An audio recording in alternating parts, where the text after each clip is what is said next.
Bom dia a todos e todas. Nós vamos dar início, né, à nossa segunda parte, né, da live, as políticas de educação superior como objeto de estudo. Temos aqui a presença da professora Luísa Cerdeira hoje, que coordena comigo o eixo contextos emergentes, né, educação superior em contextos emergentes. E tivemos, né, já a primeira parte da live, que já fomos informados aqui que já está disponível lá no sítio, né? Tem o que acostumar, sítio, aqui a gente fala site, né? No Brasil, já do Forges, no espaço da academia, né? Forges. Então, nós queremos de novo agradecer aqui ao professor Belmiro, né? Pelo aceite ao nosso convite. Ele integra o nosso eixo, né? Educação superior em contextos emergentes, e é uma pessoa que tem uma vasta produção e é um pesquisador com muita experiência, e por isso essa temática, né, que cremos vai ajudar muito os pesquisadores da área, né, mestrandos, doutorandos, pós-doutorandos e todos nós, né, a sempre termos essa espécie de vacina, né, de como pesquisar no campo da educação superior. Então, professor Belmiro, é uma honra recebê-lo aqui novamente, né? E, como eu disse, a primeira webconferência já está disponibilizada, e essa segunda será disponibilizada em seguida, que compõe, né, essa reflexão que o professor Belmiro tem feito aqui. Eu não vou apresentá-lo porque já está na primeira webconferência. De qualquer maneira, o professor Belmiro é professor, doutor, né, professor da Universidade de Lisboa, e muito conhecido de todos nós, né, nos países de língua portuguesa, especialmente no Brasil, né, e já recebeu, tem uma relação de longa data com o professor Belmiro, já recebeu orientandos meus, né, para fazer estágio de doutorado. Então, de maneira que é sempre uma alegria ouvir o Belmiro e, enfim, aprender com ele sobre as suas pesquisas e reflexões no campo da educação superior. Então, Belmiro, eu passo a palavra para que você dê continuidade aí à sua exposição, né? E provavelmente você vai trazer um pouquinho da memória da gente, o que foi apresentado também na primeira webconferência. Você tem a palavra. Obrigado. Ok. Boa tarde a todos. Obrigado ao professor João, as palavras simpáticas que me disse. Obrigado a todos os que estão a escutar-me. Eu espero que seja claro. Alguma dúvida, alguma confusão, por favor, avisem. E espero que estejam a ouvir bem. Como o professor João referiu, eu vou apresentar rapidamente aquilo que foi a nossa sessão de há 15 dias. Portanto, foi um pouco, uma primeira parte que chegou, que nem terminou a primeira parte, portanto, foi um pouco, porque tivemos alguns percalços técnicos. Hoje conseguimos começar a horas, portanto, eu rapidamente vou tentar fazer uma leitura daquilo que se falou na primeira parte e depois continuamos e finalmente estaremos disponíveis para uma conversa sobre aquilo que é ou porque é que é importante estudar e investigar as políticas de educação, nomeadamente a educação superior.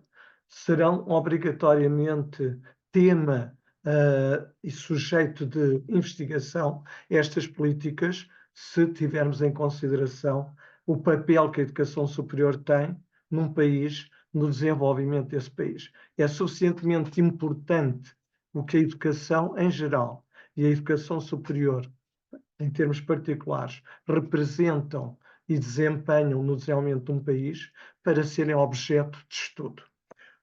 Nesta nossa conversa, os objetivos que eu tinha definido eram os que estão presentes, analisar algumas das dimensões que condicionam a formulação e a aplicação das políticas de educação superior e inventariar sumariamente alguns dos desafios que se colocam nos nossos dias e nas próximas décadas à educação superior. Eram duas partes, como já perceberam, tanto porque investigar a educação, os campos de investigação, ou seja, onde é que ela se realiza, e ainda, tanto em 10 pontos, aquilo que, de alguma maneira, influencia a investigação no ensino superior. Portanto, começando, portanto, por que investigar a educação, a sua importância num país é mais do que suficiente para justificar essa investigação, e o que nos parece, e o que me parece, é quando decidimos algo, nomeadamente a educação, essa decisão não acontece no vazio. Há alguma decisão, seja ela sobre a educação superior, a educação básica, sobre o que for, há sempre algumas questões que é forçoso fazer e que explicam ou justificam a tomada de decisão política, que é a quem se destina, a quem serve, quem a financia, quem a governa, quem mede a sua qualidade, como se pratica. Este é um conjunto muito pequeno do número vastíssimo de questões que nós podemos colocar relativamente a qualquer decisão política e que nos permite pensar, e no caso da educação superior, pensar se ela se ajusta ou se está ou não de acordo com os objetivos de desenvolvimento do próprio país. Portanto, passando rapidamente, porque é que é importante investigar as políticas do ensino superior? Acima de tudo, porque é importante perceber qual é o papel que a educação está a realizar no desenvolvimento do país e no desenvolvimento das pessoas. Portanto, é um papel de reprodução, é um papel de apenas ligado à produção de capital humano, é um papel de impulsionador da mudança, da inovação. Portanto, há tantas razões que justificam o estudo da educação superior. E o que é que e ela pode ser condicionada, a educação, e como tal, as dimensões que nós devemos sempre ter em conta, quanto a mim, quando estamos a sujeitar-nos e a estudar as políticas de ensino superior, é o que é que fatores, que dimensões é que influenciam. Uma delas, o contexto. Talvez o mais importante de qualquer estudo, seja sobre o ensino superior, seja sobre outra qualquer coisa, no caso, na escola, no ensino, no sucesso, no que nós quisermos, a primeira coisa que nós devemos olhar é o contexto. Como a decisão não acontece no vazio, e esse vazio e esse não vazio é contextualizado. Estamos em que país? Estamos em que região do mundo? Estamos em que altura do século? Quer dizer, há um contexto que é indispensável conhecer. Só com esse conhecimento é que nós poderemos ter algum entendimento do que está a ocorrer e que está a condicionar a decisão política. E, nesse quadro, na questão do contexto, há várias questões que se colocam, nomeadamente logo o contexto histórico-cultural. São países e com um sistema de ensino antigo ou novo. São países acabados de se tornar independentes ou países que têm 1000 ou 2000 anos. Portanto, há razões históricas que condicionam a forma como cada país realiza a sua educação. Outro fator, o político-económico. Estamos em que momento do país? Eu posso dizer-vos muito rapidamente que em Portugal havia 4 universidades antes do 25 de Abril, antes da Revolução Democrática. Hoje temos 11 universidades, 15 institutos politécnicos. Hoje estamos praticamente, no que se pode dizer, numa educação superior de massas, contrariamente ao que acontecia até 1964, que era verdadeiramente uma educação superior de elites. Portanto, o fator político-económico é fundamental. Em países que recém-independentes, como Angola, na Guiné, ainda não é fácil ter um ensino superior consolidado ou a trabalhar efetivamente para o desenvolvimento do país. Por exemplo, num estudo realizado na Guiné-Bissau em 2022, verificou-se que, por exemplo, há 118 cursos de ensino superior oferecidos pelas 31 instituições de ensino superior, são 11 ou 12, não tenho o número certo, públicas e o resto são privadas, mas desses 118 cursos, apenas 2 tratam de engenharia civil, um de ciências do mar, um do ambiente, um de ciências agroalimentares e 2 das ciências da terra. Se pensarmos que a Guiné-Bissau é um país ainda com grandes falhas de desenvolvimento, um país cuja economia assenta basicamente na terra e na exploração do mar, mas numa agricultura de subsistência ou exploração de grandes explorações, desculpa, de grandes latifúndios com monocultura. Quer dizer, se pensarmos nisso e olharmos para a oferta do ensino superior na Guiné-Bissau, nós dizemos ou questionamos como é possível haver 2 cursos de ciências da terra, ou, dada a sua dependência dos recursos do mar, como é possível haver um único curso em 118 sobre o mar, ou, considerando as suas riquezas potenciais em petróleo e a riqueza em níquel, em alumínio, considerando que existe essa exploração a cargo de multinacionais, na verdade, multinacionais europeias, a pessoa pode questionar como é possível não haver sequer nenhum curso de exploração de minas, de indústria de minas. Quer dizer, há várias questões que se colocam e que, neste caso, a dimensão política ou económica condiciona a educação. O geográfico ambiental também. Portanto, nós sabemos que há regiões ou países, onde há forte concentração da população, em regiões mais atrativas, regiões essas que é também onde há maior oferta de educação superior. Voltando à Guiné-Bissau, das 17 instituições, 17 das 31, 17 estão em Bissau. Quer dizer, o resto há em cada região do país há uma instituição de ensino superior. Se formos a Portugal, onde é que estariam ou estarão concentrados as instituições e os alunos? Muito no litoral, muito nas áreas metropolitanas de Lisboa e do Porto.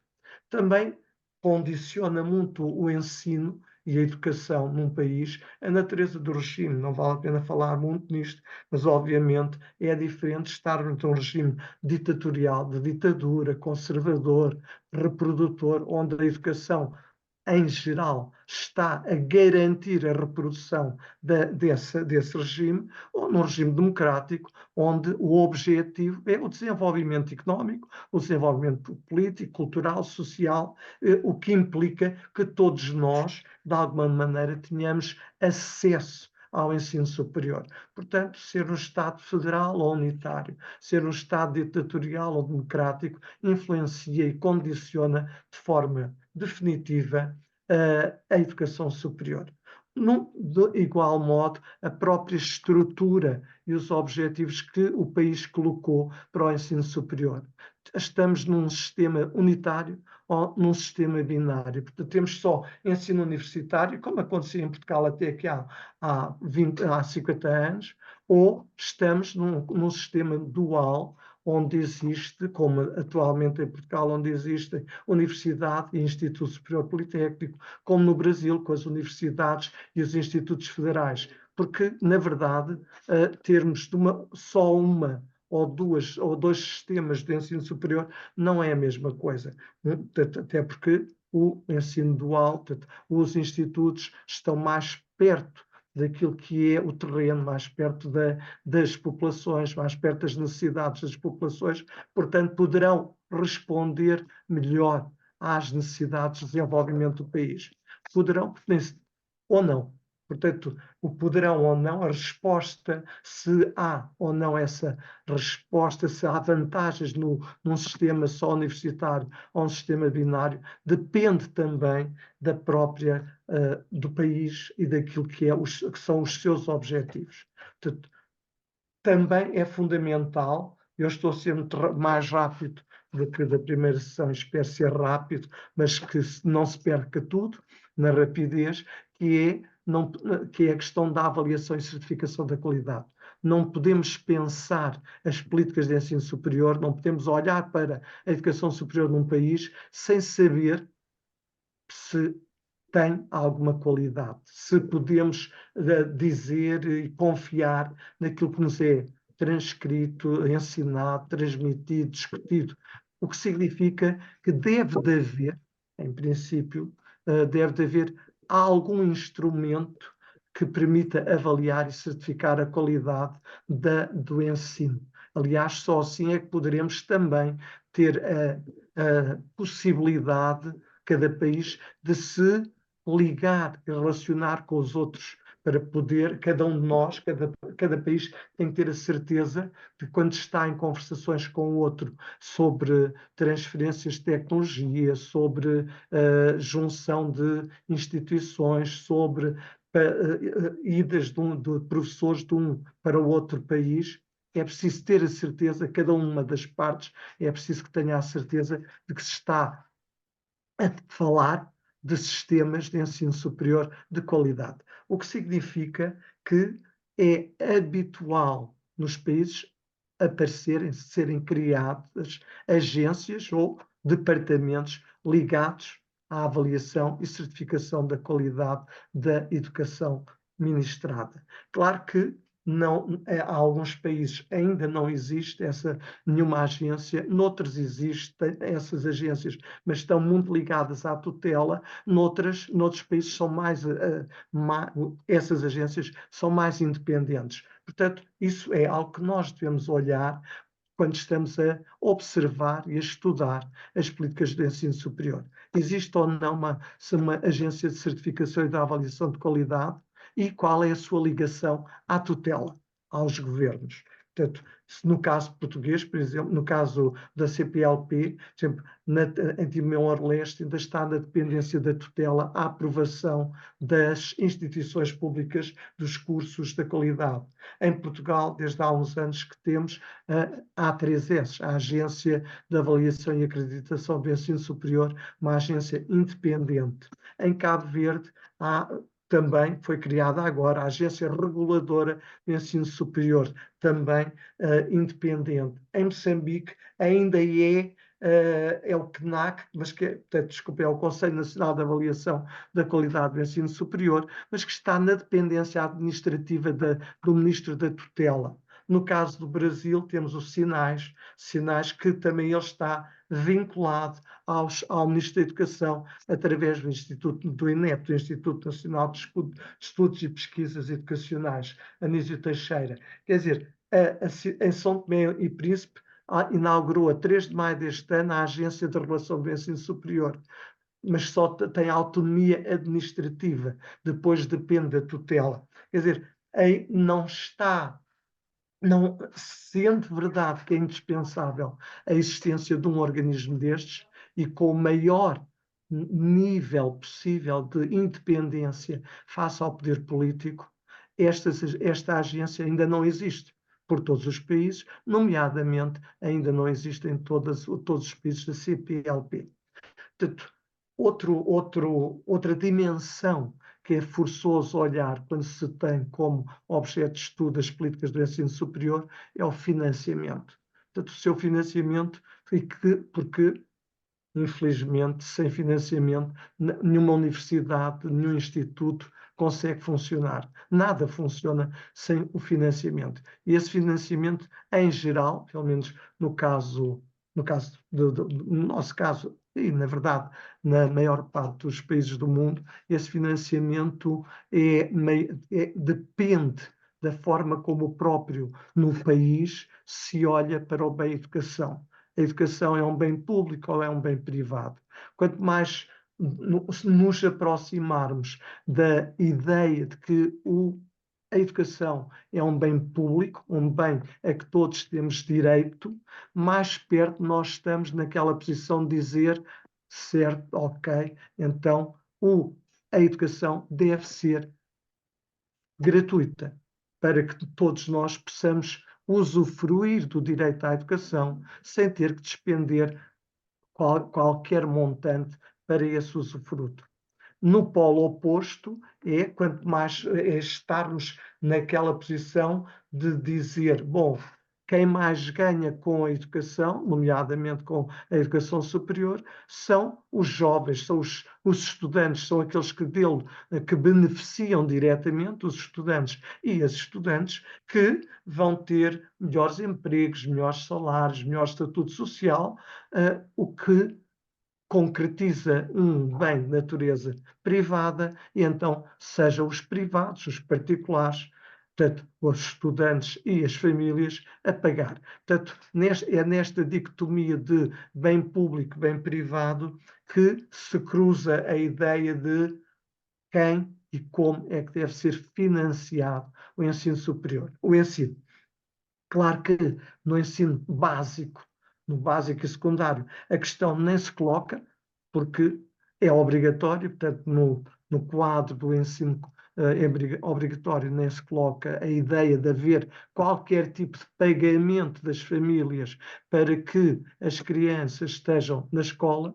Já tal não acontece na educação superior, que, por ser de frequência voluntária, permite essa duplicidade de olhares.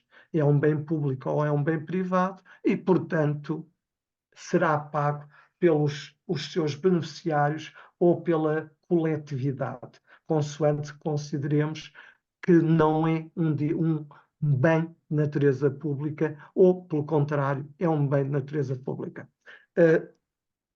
Tanto isso significa que não é um consenso em todo o mundo esta ideia.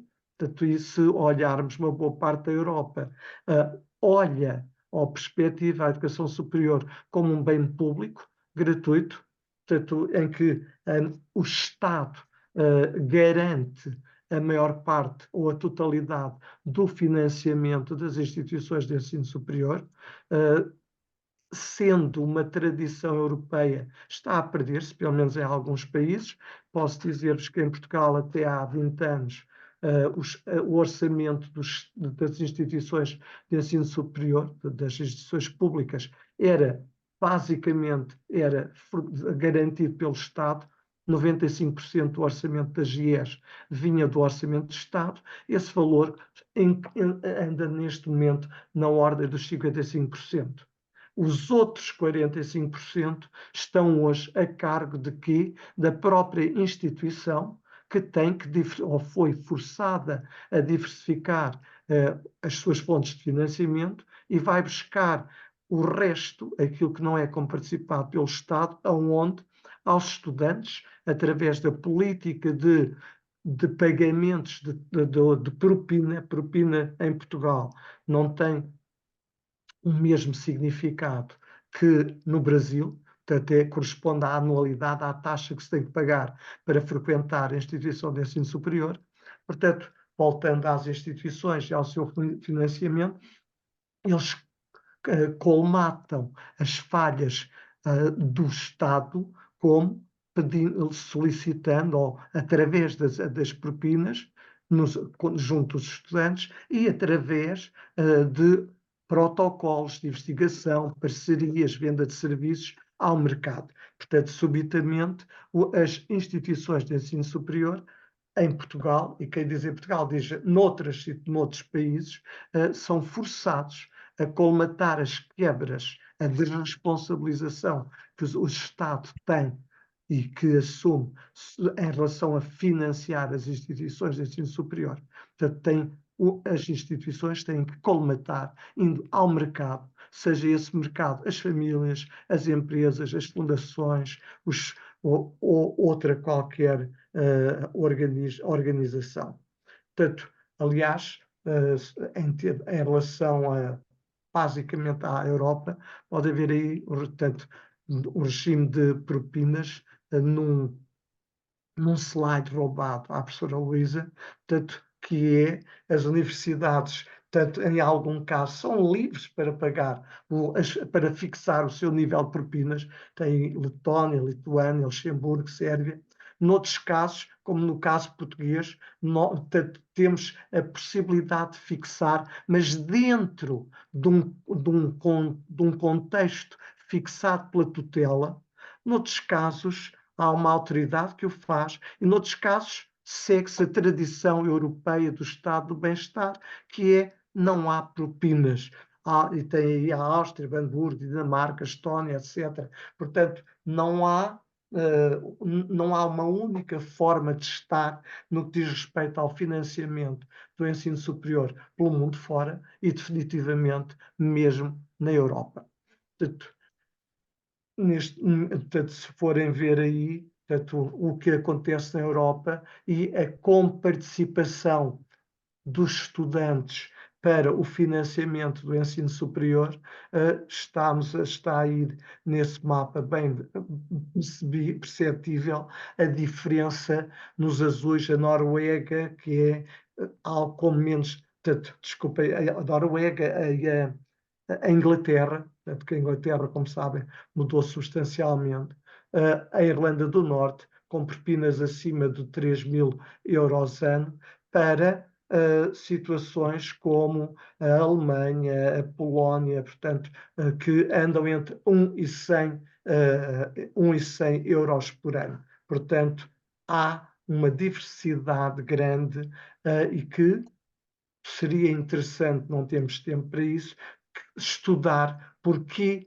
esta diferença, estas tão grandes diferenças em cada país e pensarmos, por exemplo, porque é que aconteceu ou é tão diferente do que era aqui há 20 anos a situação atual do Reino de Inglaterra e olhar e lembrarmos que houve uma senhora chamada Margaret Thatcher que deu início e que depois outros governos, nomeadamente mais à esquerda, chamemos assim, continuaram, mas que deu início a mudanças substanciais em tudo o que é a prestação de serviços públicos, no sentido da sua privatização e desresponsabilização do Estado nessa provisão. Digamos que devemos a ela algumas das grandes iniciativas atuais de mercantilização e privatização dos serviços de natureza pública. Isto seria, portanto, ainda no que tem de passar adiante, portanto, claro que se diminui a participação do Estado, aumentam, como vocês podem ver, aumenta a participação dos privados, as despesas privadas das famílias para terem os filhos e as filhas no ensino superior. Nos casos da CPLP, também as diferenças são significativas. Em Portugal já percebemos que atualmente estamos dentro daquela lógica de há um valor máximo, um valor mínimo estabelecido e fixado, e que as instituições podem selecionar dentro desse intervalo, podem marcar o valor que precisam ou que desejam. Lamento não ter tempo para fazer a história, que seria interessante, das propinas em Portugal, mas não dá mesmo tempo. Temos aí como elas têm evoluído também, da professora Luísa, que teve o trabalho de fazer isso, como têm evoluído desde 93, 94, ano em que elas foram atualizadas efetivamente depois da Revolução de 1974 e como tem evoluído até aos últimos anos, posso dizer-vos que foi, como veem aí, um valor mínimo, um valor máximo. Neste momento, há 2 ou 3 anos para cá, desde 2020, e em virtude daquilo que parecia que estava a acontecer no pós-pandemia, que era uma quebra na procura do ensino superior, e certamente associado à quebra de rendimentos das populações, portanto, houve da parte do governo e do CRUP, CRUP é o Conselho de Reitores das Universidades Portuguesas, tomaram a decisão de não só não aumentarem durante os últimos anos, não aumentarem o valor da propina, mas até o diminuírem para o valor que está, 697 euros, que é um valor mais abaixo do que o valor mínimo anterior, que era de 826 em 2020. Portanto, quando olhar para isto e analisar, é olhar as políticas e a tomada de decisão no ensino superior. Porque é que isto acontece? Porque é que este gráfico é assim? Porque é que cresceu? Porque é que há um intervalo? E porque é que neste momento, desculpem, decresceu a limites de 697 euros por ano? Portanto, olhar para isto e estudar é estudar as políticas e o porquê das decisões que se tomam, neste caso, em educação. Portanto, as decisões nunca se tomam no vazio. No caso de Porto Santo, no sistema em Angola, desculpem, o sistema é dual. Até 2021 foi gratuito para os alunos do ensino diurno, que é, portanto, o turno regular, e sempre foi pago para os alunos trabalhadores estudantes, para os alunos do ensino noturno. Desde 2021, por várias razões, nomeadamente as dificuldades financeiras, o governo decidiu também que os alunos do primeiro turno, portanto, os alunos de dia, os jovens que estão a estudar no seu tempo certo, passariam também a pagar propinas, havendo ainda, apesar de tudo, uma diferença significativa entre o valor de umas e o valor de outras. O valor pago de propina pago pelos estudantes dos cursos noturnos é 7 a 8 vezes superior ao valor das propinas pago pelos estudantes do ensino diurno. Também em Moçambique também há desigualdades. Portanto, também é diferente. Os estudantes dos regimes pós-laborais pagam mais do que os estudantes do regime diurno. Sendo que, neste caso, as diferenças até são mesmo entre cursos e entre universidades. Na mesma universidade há vários valores de propinas em função do curso que se está a tirar. E para o mesmo curso, universidades diferentes têm propinas diferentes. Na Guiné-Bissau, o ensino vejam como é tendencialmente gratuito a partir do 7º ano de escolaridade. Isto deve causar-nos estranheza. Quer dizer, quando aqui estamos a falar da gratuitidade ou das propinas do ensino superior público, da educação superior, há países, e infelizmente a Guiné-Bissau não é o único país do mundo, era bom que fosse só ele, mal por mal, não é? Mas não é. Mas há países em que ainda não é gratuito, ainda não é verdadeiramente gratuito o ensino básico e secundário. Ainda não, uma criança com 14 ou 15 anos ainda não tem a certeza se consegue ir à escola por dificuldades financeiras.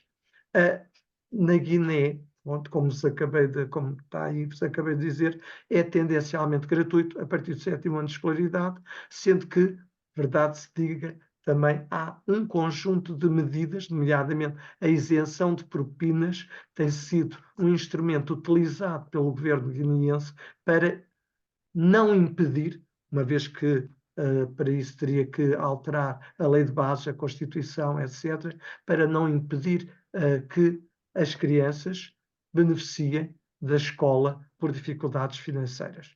Em relação ao valor das instituições públicas de ensino superior, ela ronda os 360 euros por ano, que é os 20 mil chof, que é o franco francês, é o franco da UMO, de uma organização internacional, portanto, regional, que integra também a Guiné, e nas privadas anda na ordem dos 30 a 35 mil. Em Cabo Verde, a frequência das instituições públicas de ensino superior também exige uma propina de cerca de 120 mil escudos cabo-verdianos, que é cerca de 1.000 € ano. No Brasil, a frequência das universidades públicas é gratuita. Nas privadas sabemos que não é assim.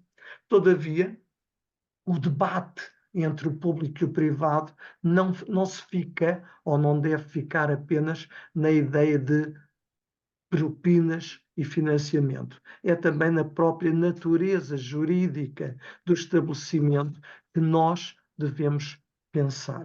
Só há ensino superior público ou também há ensino superior privado particular. Na Europa, a regra era durante muito tempo foi, e ainda é na Dinamarca, na Noruega, Finlândia, Suécia, é a predominância ou a totalidade de ensino superior de natureza pública. Noutros países, como em Portugal, há oferta pública e oferta privada, tanto cada uma com as suas características, mas é algo que é relativamente recente. Aliás, em Portugal, até 1986 só existia ensino superior público, só depois de 1986 é que o ensino superior foi aberto à iniciativa privada também. Portanto, não vale a pena. No caso dos países da CPLP, também a coexistência dos dois tipos, público e privado, é a regra. Portanto, por exemplo, se tem aí, são mais de 80% dos estudantes do ensino superior em Portugal estão no ensino superior público. O mesmo acontece com 45% em Cabo Verde, 48% em Angola, 57% em Moçambique. O Brasil é uma situação verdadeiramente contraditória, portanto, quase o antónimo da situação anterior, em que 75% das matrículas, mais coisa, menos coisa, se situam no ensino superior privado e 25% no ensino superior público. E, na verdade, são estes 25% no ensino superior público é que têm um ensino superior gratuito. Por isso é que não podemos fixar-nos, quando estamos a estudar isto, não podemos fixar-nos apenas no público e privado no valor das propinas, ou seja, na existência ou não existência de propinas. Também temos que tentar pensar a quem é que beneficia da isenção ou não isenção de propinas. E isso pode-nos levar a perguntas como estas. O que é mais gratuito? 80% dos estudantes com propinas baixas em Portugal ou 25% dos estudantes sem pagar propinas no Brasil? É evidente que isto é uma pergunta cretina, manicaísta, mas que é lançada só para sermos esforçados a pensar. Falar do financiamento, falar do público e do privado, não pode ser só reduzir-se a dinheiro propriamente, mas também à natureza jurídica das instituições.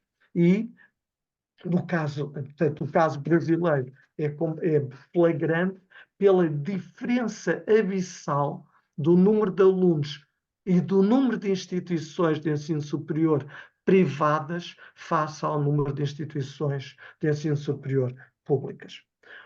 Outro dos pontos, das dimensões fundamentais que devemos olhar quando estamos a estudar as políticas de ensino superior tem a ver com a equidade.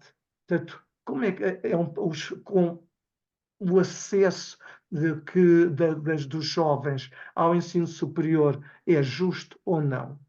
O ensino superior está a ajudar ou não a que haja uma maior justiça social, um maior nível de equidade naquele país, naquela comunidade? Portanto, é fundamental estudar a justiça social que existe no construto, que é no edifício educativo, nomeadamente no edifício da educação superior.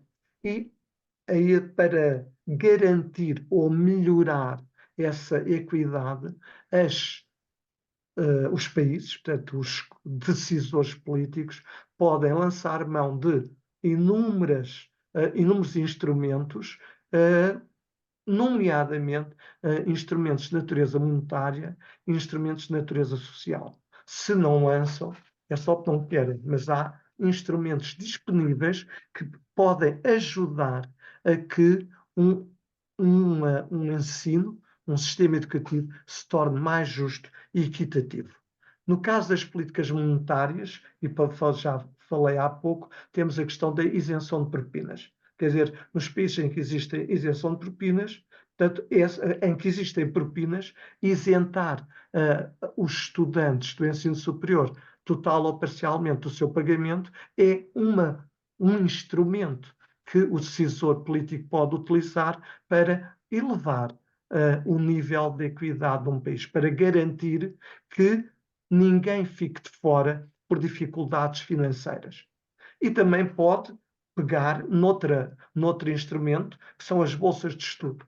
Não só levar a que os alunos não tenham que pagar propinas, como até proporcionar-lhes um rendimento que lhes permita não só estar lá, chegar lá, mas também fixarem-se, que lhes permitem frequentar até ao fim o ensino superior. Portanto, e nesse caso, temos as bolsas de estudo, tanto atribuídas aos jovens com dificuldades financeiras, e que são diretas, tanto outras, tanto que são para as jovens específicos, são como que políticas afirmativas, políticas de discriminação positiva, que é o de não deixar ninguém por entrar e por receber aquilo a que tem direito por dificuldades financeiras, e há outras políticas, como as de apoio indiretas, que são políticas na alimentação e alojamento, que de alguma maneira podem beneficiar todos os estudantes e que se refletem no preço da alimentação, das refeições a que os jovens podem recorrer nas cantinas universitárias, ou os apoios a que podem receber quando estão deslocados e têm que se alojar fora das casas dos pais ou de amigos ou de familiares. Outro instrumento são as políticas de empréstimos com juros bonificados e com facilidades de amortização. Portanto, empréstimos que duram longo tempo e a taxas baixas. Portanto, isto são instrumentos monetários que podem ajudar a que, mesmo aqueles que não, com menores capacidades financeiras, podem aceder ao ensino superior, podem aceder à universidade e podem nela permanecer até ao fim dos seus cursos. Na Europa, isso quer outro destes instrumentos tem sido desde sempre utilizado, portanto, como podem ver aí, as bolsas, os empréstimos, e países, na generalidade, na maior parte dos casos, utilizam os dois instrumentos, bolsas e empréstimos. Portanto, isto vai. Continuo a agradecer à Luísa, porque foi dela que eu tirei estes dados e não tive que ir a procurá-los na Euridice. Portanto, em Portugal, agora vejam, deixa-me ir aqui, volto a falar um pouco neste mapa, temos aí Universal Grants, ou seja, bolsas universais. Aqui, qualquer que seja o aluno, não interessa se é homem ou mulher, se é branco ou se é negro, se é velho ou se é jovem, se é rico ou se é pobre. São bolsas a que têm direito pelo simples facto de estarem a estudar. Portanto, temos ali no país de Gales, vejam como é interessante, por acaso é interessante olhar aí para o Reino Unido e ver como é diferente num mesmo país, que não é, mas é no mesmo coisa, Reino Unido, nós temos as diversas coisas. Temos completamente universais no país de Gales, aí a azul. Depois no azulinho mais claro, na Escócia e na Irlanda do Norte, temos aí em função das necessidades, portanto, tem a ver com as questões das necessidades financeiras, e depois temos a parte de Inglaterra, onde pura e simplesmente não há qualquer tipo de bolsas de estudo. E agora portanto, deixem-me dizer então que nem sempre as bolsas de estudo, mesmo quando são para financiar os jovens mais carenciados, nem sempre têm ou tiveram os mesmos objetivos, ou tiveram os mesmos resultados. Por exemplo, em Portugal, antes de 74, eram instrumentos financeiros que combinavam um mérito. Eu sei que para se ter isenção de propinas no ensino superior, portanto, antes de 1974, os alunos tinham que ter média de 12 em 20 valores. Portanto, quem não tivesse 12 não podia candidatar-se à isenção de propinas, independentemente da sua capacidade financeira. Para ter bolsa de estudo, tinha que ter pelo menos 14 valores de média nos 20, que era a escala de 14 a 20. Hoje, em Portugal, não é assim. Hoje, em Portugal, ninguém pode ser privado do acesso à educação por dificuldades financeiras, pelo que o acesso não depende do mérito, depende apenas de terem ou não capacidade ou incapacidade financeira para frequentar o ensino superior. Portanto, isto não vou passar, isto são as despesas do Estado, a alimentação, mas o que é que se passa? Eu só tentei encontrar dados basicamente dos países da CPLP, exatamente porque estamos na Forges, que tem muito a ver com aquilo que são os objetivos também da CPLP. Em Angola, o que é que acontece? A isenção de propinas está prevista para os filhos dos antigos combatentes e deficientes de guerra. Existe, mas é para estes. E as bolsas dependem de quê? Tem aí no artigo 10º, dependem do mérito académico, do curso, porque o curso pode ser um curso considerado pela tutela prioritário para o desenvolvimento do país, ou não prioritário, da idade dos jovens e do rendimento agregado familiar.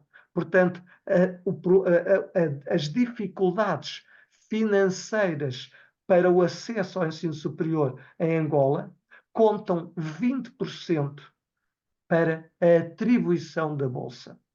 Portanto, aqui, mais do que as questões financeiras, é o mérito que está a dominar a atribuição das bolsas. Em Cabo Verde, há uma agência, a Fundação Cabo-Verdiana, também aqui a atribuição da bolsa depende bastante do mérito. Nota mínima, 13 valores em 20, para bolsas de estudantes do ensino superior que estão a estudar nas universidades cabo-verdianas, 14 se quiserem candidatar a bolsas no exterior. Portanto, também aqui a ideia não tem a ver, da atribuição de bolsas, não tem a ver com as dificuldades financeiras dos e das candidatas, mas com o seu mérito, com as notas que vão conseguindo em cada ano. Também em Cabo Verde, também é mesmo a isenção de propinas, um pouco como na Guiné-Bissau, há pouco vos falava, também aqui a gratuitidade é recente, mesmo no ensino secundário. Portanto, claro que aqui, como na Guiné, o instrumento isenção de propinas é fundamental para garantir que todos possam usufruir do ensino básico e secundário.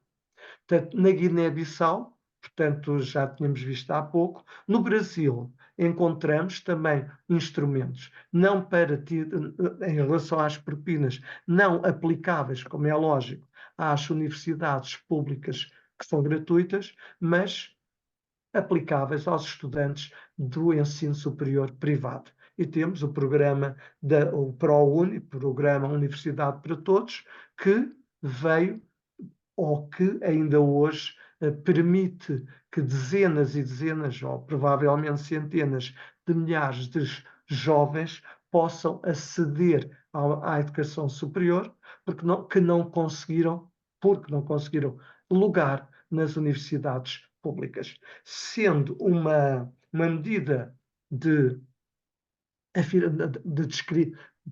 não é tanto discriminação positiva, mas uma medida afirmativa de apoio a quem tem dificuldades financeiras, não é, apesar de tudo, consensual na sociedade brasileira o ProUni como um instrumento a ser utilizado pela tutela, porque vem beneficiar o ensino superior particular, o ensino superior privado, e que os seus críticos referem que seria mais importante que esse dinheiro fosse aplicado no alargamento, na expansão da rede pública.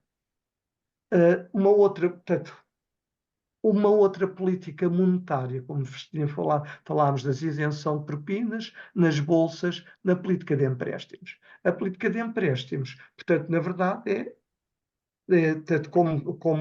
como o próprio nome nos diz, é a possibilidade dos jovens pedirem dinheiro emprestado para poderem frequentar o ensino superior. Contrariamente à Bolsa, porque é um empréstimo, é sempre reembolsável. Portanto, por muito tempo que nós tenhamos para amortizar o empréstimo, por muito baixas que sejam as taxas de juro, não é a mesma coisa ter um empréstimo ou ter uma bolsa. A bolsa é fundo perdido, é atribuída aos jovens que não têm que dar nada de retorno. O empréstimo é reembolsável.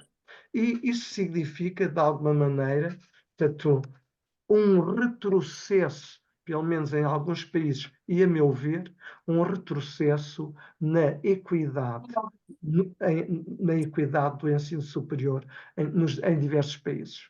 Se eu pensar que países como a Suécia, a Noruega ou a Dinamarca estão hoje a substituir gradativamente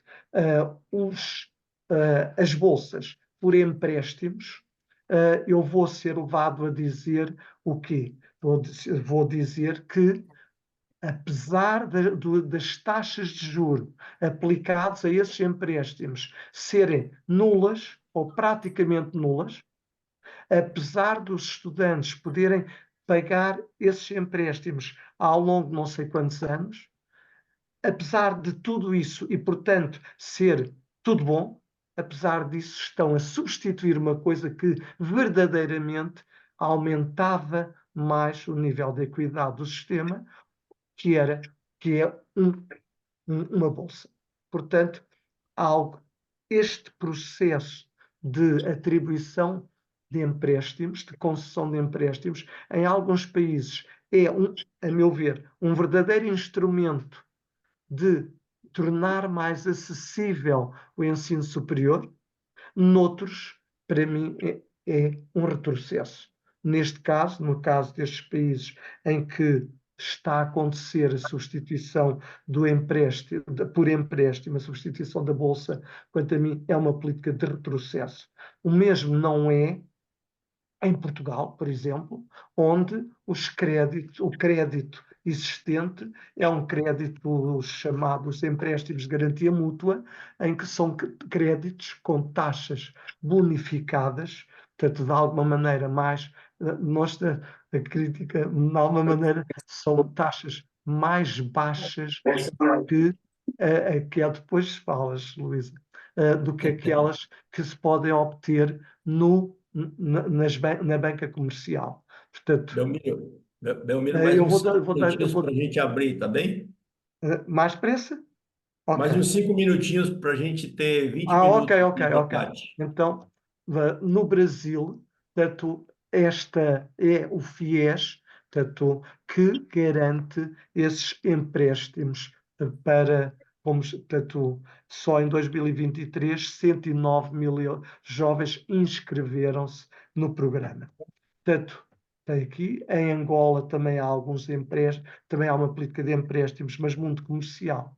Políticas não monetárias, e agora então vou ser rápido, as políticas sociais são ações afirmativas que que permitem que alguns conjuntos de estudantes acedam com mais facilidade ao ensino superior. Em Portugal, por exemplo, com a criação de cursos de técnico superior especializado para os jovens que fazem o ensino secundário profissional, também para a abertura ou estabelecimento de um número de vagas de acesso ao ensino superior para esses jovens. Neste momento, o pagamento de 50% do alojamento pelo Estado, do alojamento aos estudantes deslocados a partir do próximo ano letivo. No Brasil, também são também vários vários instrumentos da ação afirmativa, nomeadamente o sistema de cotas. Portanto, em que a raça, o sexo, a idade são critérios para beneficiarem no bom sentido, não estou aqui a criar confusões, para beneficiarem grupos de pessoas que até lá que têm vindo a ser prejudicadas. Por exemplo, na questão das cotas, 50% daquilo que é as disponibilidades são reservadas para os cotistas, que depois são distribuídos em função daqueles critérios que há pouco referi. Portanto, outra dimensão que deve ser estudada com algum cuidado quando estamos a olhar para as políticas de ensino superior tem a ver com a governança, portanto, com a sua governação. E que, como tenho que pular rapidamente, resumo neste sentido. Estamos em presença de uma governação em que há participação de todos ou há participação limitada. Portanto, todos os participantes da população escolar, professores, investigadores, pessoal docente e não docente, estudantes, estão representados nesses órgãos de governação ou não estão. E, por outro lado, nesses órgãos de governação, existe ou não, para além da população escolar, existem ou não outras populações. Portanto, existe ou não participantes externos, participantes que se foram buscar fora da universidade. Portanto, é fundamental perceber se há transferência ou delegação, transferência de poderes da própria instituição de ensino superior para outros agentes que não apenas os agentes académicos. Portanto, estou a pensar em Portugal, com o último regulamento, com o regulamento jurídico do ensino superior, o regime jurídico das instituições de ensino superior, em que transformou o sistema, ou possibilitou algumas mudanças no sistema de governação das instituições de ensino superior.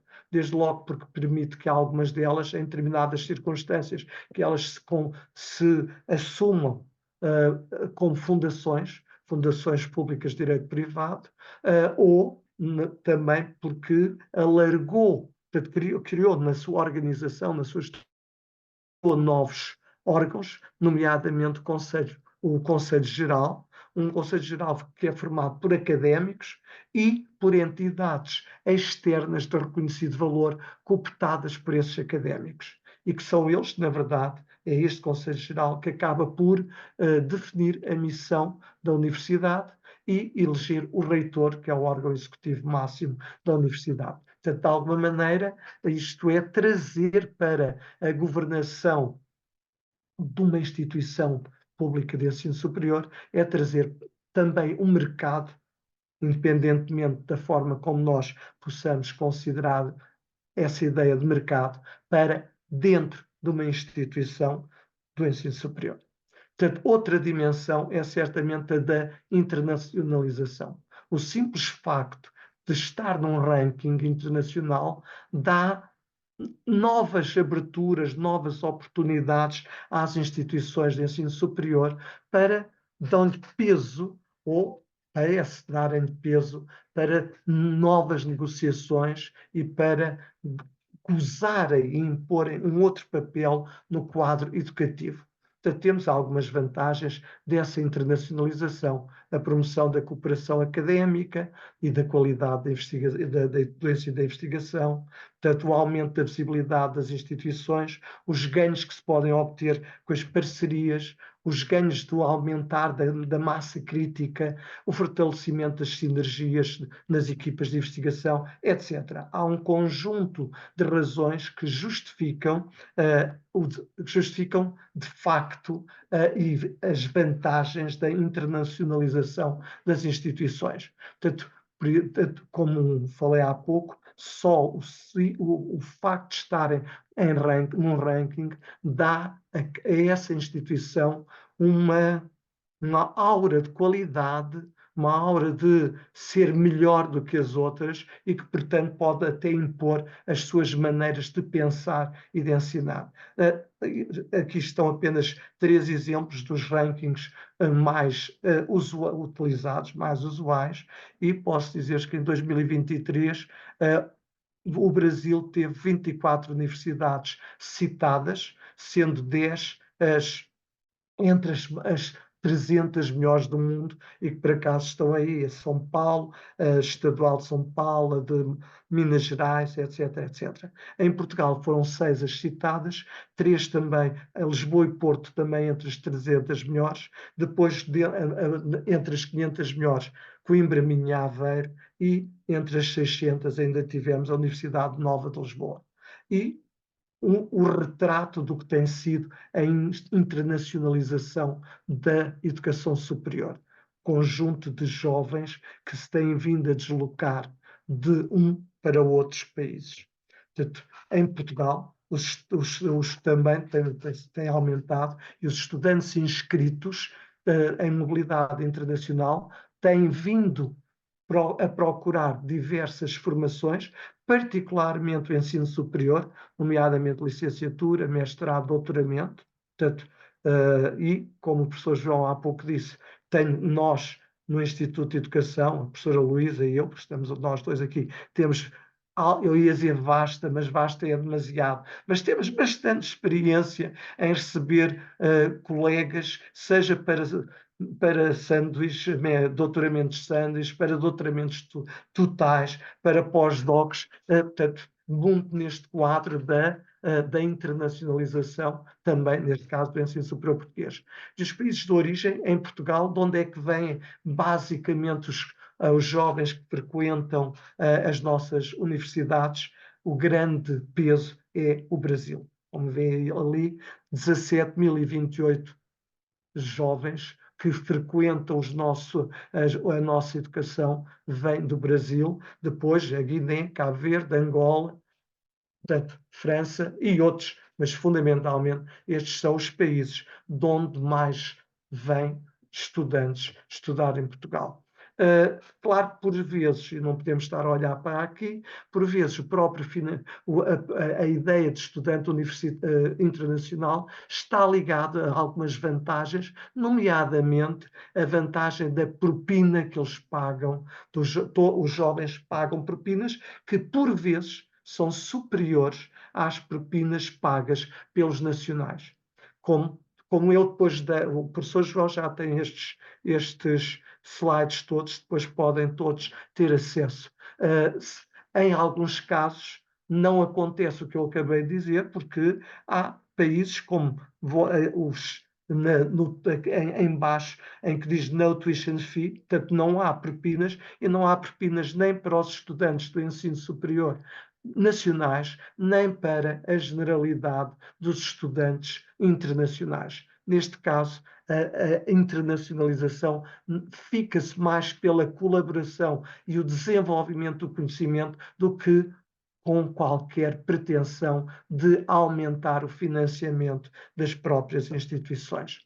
Portanto, este processo de internacionalização também vem aos professores, se virem aí na Europa, e posso dizer que em Portugal, neste momento, em 2022, havia 1.696 professores, 4,2%, estrangeiros, sendo que eles eram fundamentalmente brasileiros, 353, e espanhóis, 315. No total, os professores espanhóis e brasileiros são 39% da comunidade docente estrangeira em Portugal. Portanto, deixem-me passar só alguns problemas ligados à internacionalização. Portanto, que me parece que também devem ser tidos em conta quando estamos a estudar o ensino superior, são o facto de eu, enquanto docente ou enquanto investigador, poder ser forçado a investigar problemáticas que me não dizem respeito, ou não me dizem, ou que não me agradam diretamente, são mais globais e que me são impostas, ou por ter que lecionar cursos numa língua estrangeira, geralmente em inglês, ou porque, no caso português, isto é verdadeiramente evidente, é o facto de a carreira profissional, a ascensão na carreira profissional dos docentes, muitas vezes dependerem destes critérios ligados à internacionalização, que é o de ter artigos científicos, capítulos de livros, e-books, todo um conjunto de produções, em geral e particularmente em inglês, se possível em revistas de primeira categoria, em geral inglesas ou norte-americanas. Portanto, há aqui alguns problemas que se podem prever com a internacionalização e que tem a ver com não só com o sistema, mas com os docentes propriamente ditos. E há que passar num pouco mais isso, mas as questões da tecnologia e inovação é outra dimensão que é forçoso olhar quando se estuda o ensino superior, e que eu vou só passar-vos aqui 2 ou 3 diapositivos. Um deles, em Portugal, por exemplo, é lógico, tem muita lógica o estudo da inovação nesta área, quer dizer, quem é que inova, quem é que investiga em Portugal, a partir de 1982 até 2022, se formos ver aí o grande subconjunto de investigadores estão na universidade.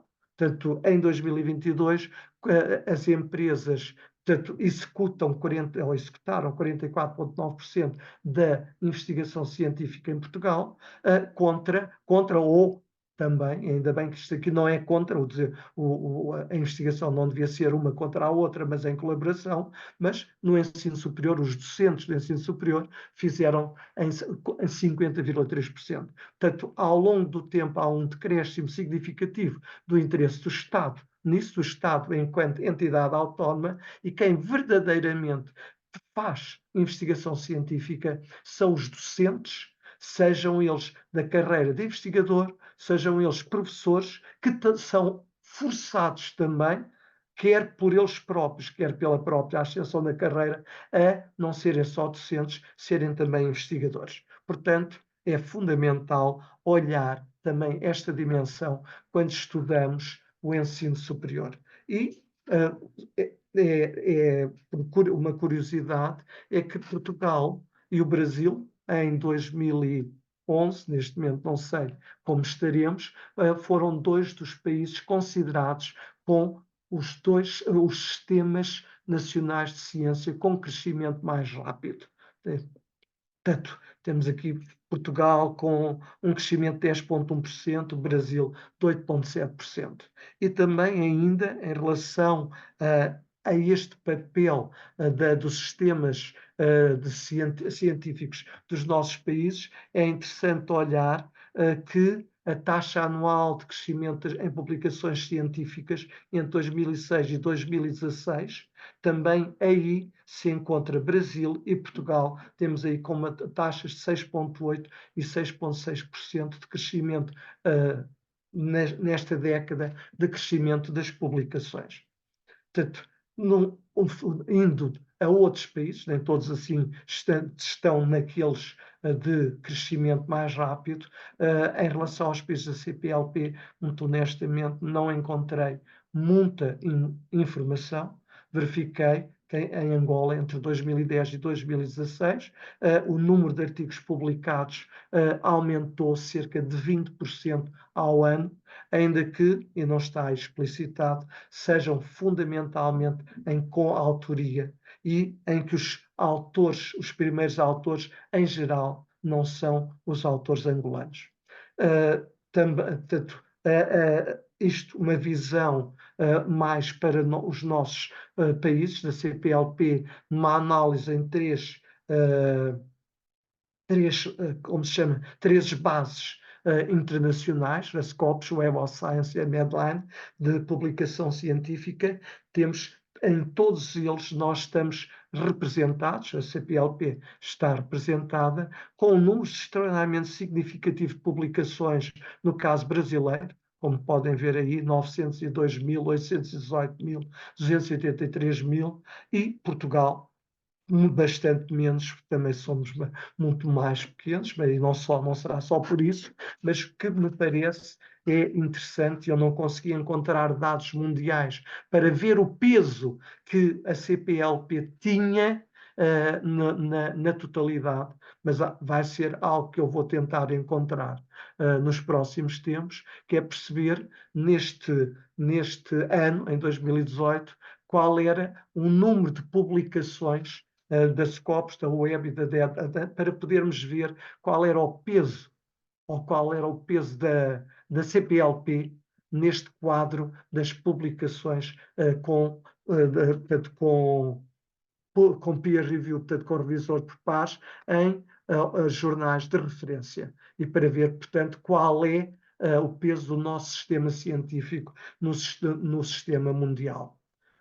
A última informação que obtive, o lugar do Brasil no mundo em termos de participações das publicações científicas, que em 2022 teve uma ligeira quebra, não sei, tanto creio que melhorou em 2023, tanto, mas não tive dados, encontrei uma notícia a dizer que tinha melhorado, mas não tinha dados, portanto não pude apresentar, mas verifica-se que é um papel importante o que o Brasil desempenha ao nível do mundo, creio. 2,46% de todas as publicações científicas do mundo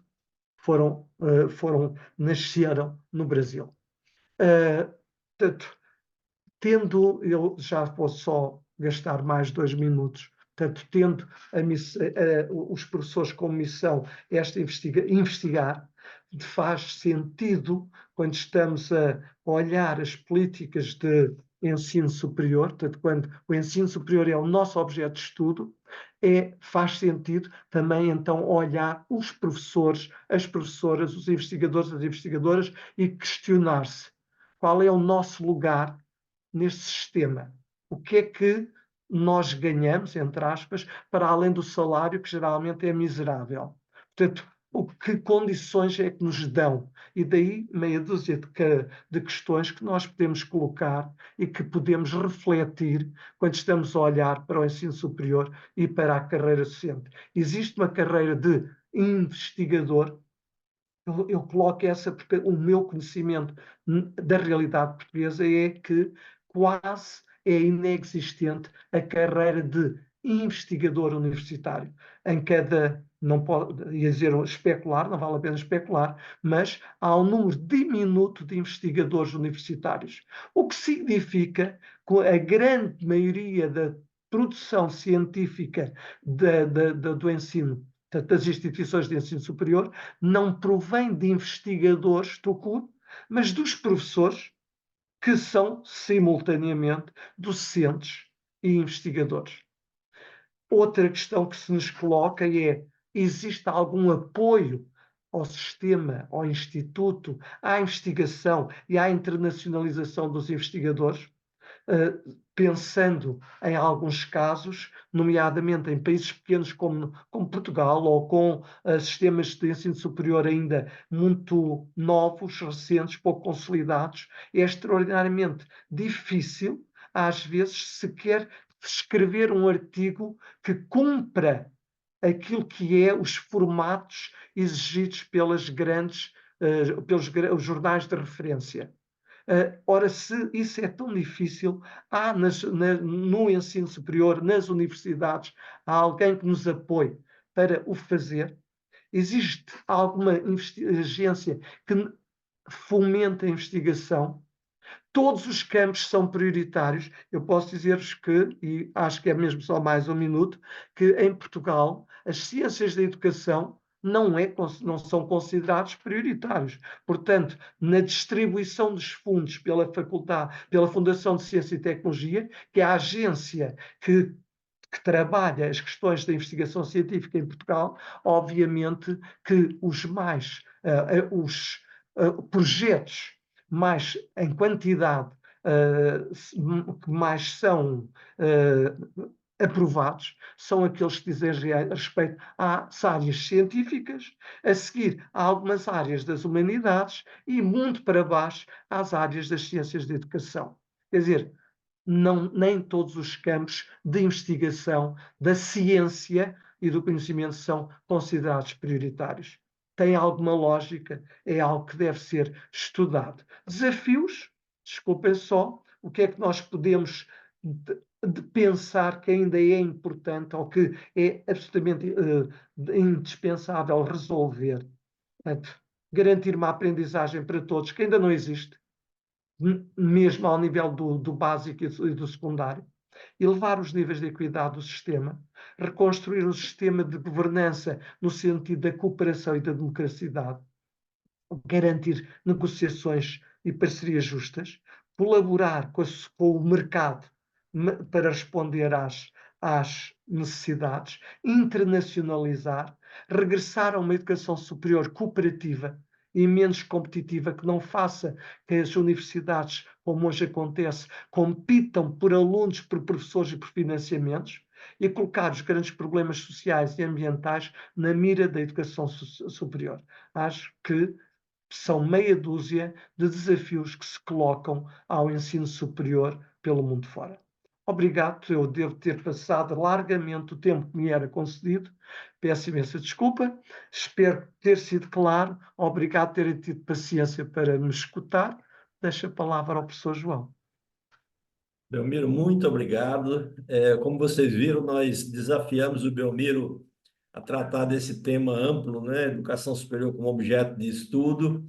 Na verdade, a gente tinha imaginado antes 8 horas para que isso fosse desenvolvido, e ele acabou fazendo isso em 3 horas, né? Bastante correndo aí contra o tempo. Mas ele, desde a primeira webconferência, né, tratou a educação superior como objeto de estudo, mas compreendendo a educação superior como um campo mesmo de estudo, né? Claro que com distinções em cada país, mais consolidado, menos consolidado, a situação desse campo, e aqui nos apresentou, né, desde a primeira webconferência, 7 dimensões fundamentais para aqueles que querem se dedicar ao estudo da educação superior. É claro que ninguém dá conta de estudar as 7 dimensões, né? Ou muitas outras que possam ser consideradas. E é claro que cada pesquisador, muitas vezes, vai mergulhar num aspecto específico, mas são dimensões riquíssimas, né? O contexto, a natureza do regime, a avaliação e certificação da qualidade, o financiamento público-privado, o acesso à equidade. Aqui hoje ele trabalhou esses 3 últimos, né? Acesso à equidade, a questão da internacionalização, tecnologia e inovação, enfim, são temas importantíssimos para serem aí pesquisados, né? E em cada país isso vai encontrar uma dada situação. Como eu disse, a primeira webconferência já está disponibilizada, a segunda será disponibilizada. O professor Belmiro nos brindou aqui com esses slides que também serão disponibilizados lá no site, no sítio, né, do Forges, tá bem? E nós desafiamos também o professor Belmiro a quem sabe escrever um texto. Depois vamos continuar conversando com ele sobre isso, tá? Eu vou rapidamente, Belmiro, para que você faça um comentário final. Leia aqui alguns comentários que estão no chat. Não dá mesmo para abrir para debate, né? Mas só para que você faça um comentário final. Alguns colegas foram deixando aqui alguns breves comentários. Por exemplo, né, não deu para identificar aqui a pessoa, mas ela diz assim: podemos ter, só um pouquinho, nos países em desenvolvimento, como é o caso de Cabo Verde, é o Arnaldo, né?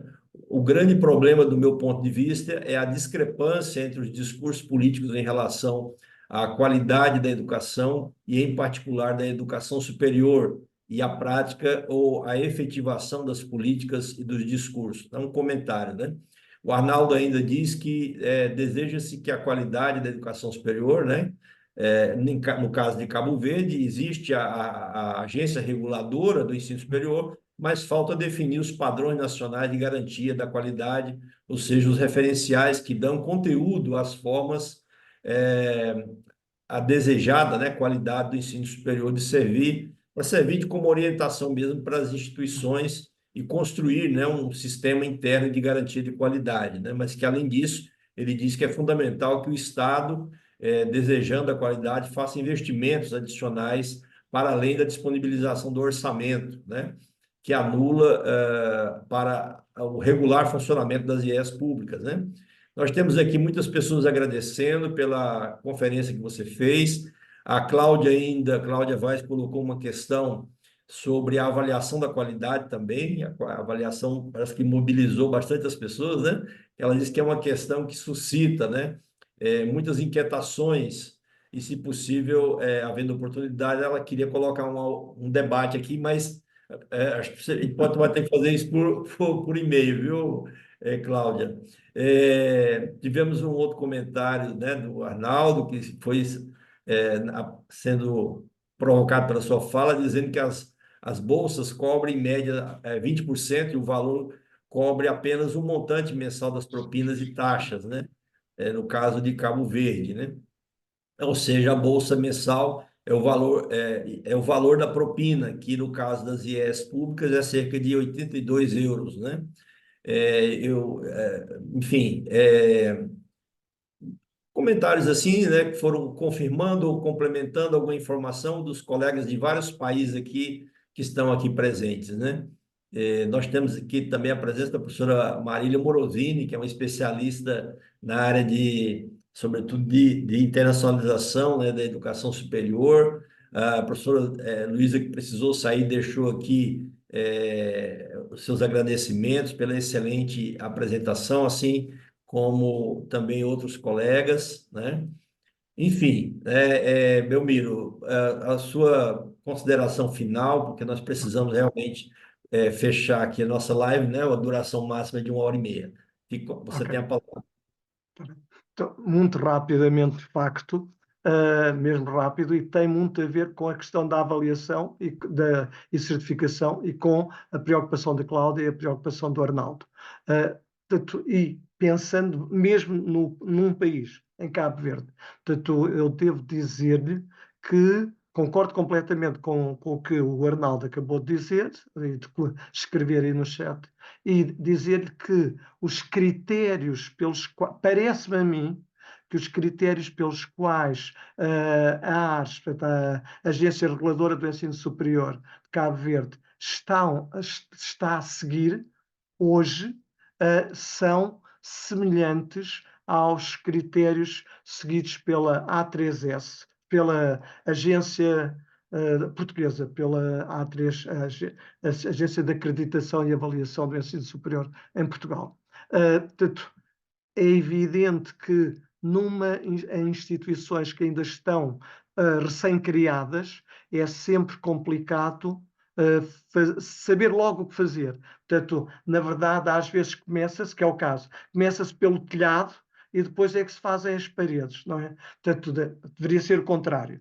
Mas é mais fácil criar uma agência e depois ir com o tempo construindo o sistema de critérios que vão obedecer do que começar logo a pensar nos critérios e então criar a agência. Portanto, às vezes a resposta necessária, e não estou a defender ninguém, se às vezes a resposta necessária é a primeira estrutura e depois logo se vê o resto. Por exemplo, em São Tomé, em maio, acho que foi em maio, foi criada uma agência semelhante. Obviamente que está sob a tutela do Ministério e os critérios que vão utilizar será o resultado de uma análise dos critérios que estão a ser utilizados pelas agências homólogas dos países da CPLP. Portanto, são processos complexos e morosos e que eu entendo perfeitamente que às vezes não respondem logo diretamente às necessidades dos países. Portanto, acredito que a ARS, portanto, de Cabo Verde, não esteja ainda ajustada àquilo que é preciso para Cabo Verde, porque, me parece, está ainda a consolidar-se enquanto organização e, posteriormente, enquanto instituição reguladora e avaliadora do ensino superior no país. Mais coisas acho que não tenho muito mais para dizer, a não ser que peço desculpa pela hora, porque eu não sei realmente nunca cumprir horários, portanto peço desculpa por vos ter tomado mais tempo. Há algum problema, o professor João tem o meu mail e se as pessoas quiserem, é só combinar, escreverem, eu dou respostas e é uma coisa que eu adoro fazer, conversar. Portanto, já devem ter percebido. Portanto, fico aberto a qualquer situação que vocês queiram fazer. Obrigado ao João, obrigado à organização por me ter convidado para estar nesta conferência, neste mini-curso, que foi bem interessante para mim e que me obrigou, devo dizer-vos, me obrigou a mudar as minhas linhas de investigação e a procurar coisas novas que eu verdadeiramente não tinha. Mas essa é a coisa mais interessante quando me convidam para alguma coisa, é ser diferente de tudo o que eu já fiz antes. Porque chover no molhado, pelo menos em Portugal diz-se chover no molhado, não vale a pena, não é? Portanto, quando o professor João me disse o trabalho, eu pensei, fogo, vou ter mesmo que trabalhar. Mas pronto, também se não trabalhasse não valia a pena. Espero que tenha cumprido minimamente os objetivos ou as expectativas de quem me estava a ouvir. Um abraço grande, até um dia destes. Obrigado, meu amigo. Cumpriu perfeitamente, né? Eu acho que só um pesquisador com a sua maturidade, com a sua experiência e acúmulo teórico, intelectual, seria capaz de fazer isso em 2 lives de 1h30 cada uma, né? Então, os nossos agradecimentos, eu tenho certeza que serão as 2 webconferências talvez mais consultadas aí da nossa Academia Forges, né? A primeira já está lá disponibilizada, a segunda em breve. Agradecer ao Paulo que está aqui nos assistindo e que faz essa edição das webconferências, né? Depois ele vai colocar lá. Os slides também eu vou encaminhar para que sejam disponibilizados. E quem sabe a promessa aqui de que a gente consiga escrever o texto, né, meu Sim, sim, filho? sim. Está prometido. Está prometido. Muito obrigado a todos e todas que estiveram aqui conosco, tá? Um abraço e acompanhe aí as nossas webconferências e atividades. Já foi anunciada a próxima conferência, né, do Forge, que vai ser em Macau, na China. Olha aí, uma oportunidade para aqueles que quiserem conhecer a China, para quem não conhece como eu, tá bom? Um abraço e até mais. Um abraço. Adeus, Até, abraço. até outro dia, um abraço a todos.